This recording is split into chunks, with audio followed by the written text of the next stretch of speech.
Alors contre la grippe P, il faut des mesures barrières, un vaccin en 4 points. Il faut l'interdiction des licenciements, un revenu minimum net de 1 500 € par personne, tout chômeur, CDD, ASS, RSA. Il nous faut également un grand plan d'embauche socialement utile et écologiquement soutenable et un service public de l'État, des remboursements de toutes les subventions données aux grosses entreprises qui par ailleurs licencient. Il faut agir et ne plus accepter de se laisser faire. Voilà.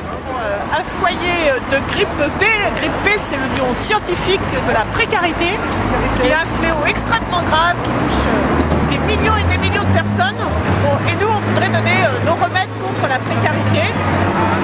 Et la première chose pour en finir avec la précarité, c'est d'arrêter avec les licenciements, d'interdire purement et simplement les licenciements.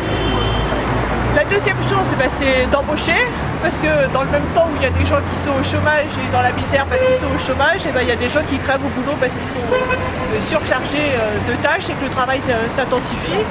Et puis il y a des services qui sont plus rendus. À l'hôpital, on manque d'infirmières, on manque de personnel, on manque de crèches pour accueillir les tout petits, on manque de lieux d'accueil confortables pour les personnes âgées. Et donc il faut créer 1 million d'emplois dans les services publics. Et puis aussi, il faut de l'emploi public pour l'énergie, pour les économies d'énergie, pour développer les énergies renouvelables. Parce que si on fait confiance à ceux qui font du profit avec le gaz et l'électricité, on est sûr de ne jamais faire d'économie. Et au contraire, de continuer à produire toujours plus et à dégrader toujours plus le climat. Donc des emplois socialement et écologiquement utiles. Et puis, il faut surtout arrêter de donner l'argent public à des licencieurs. Si on veut utiliser de l'argent public pour créer de l'emploi, c'est dans les services publics qu'il faut le faire.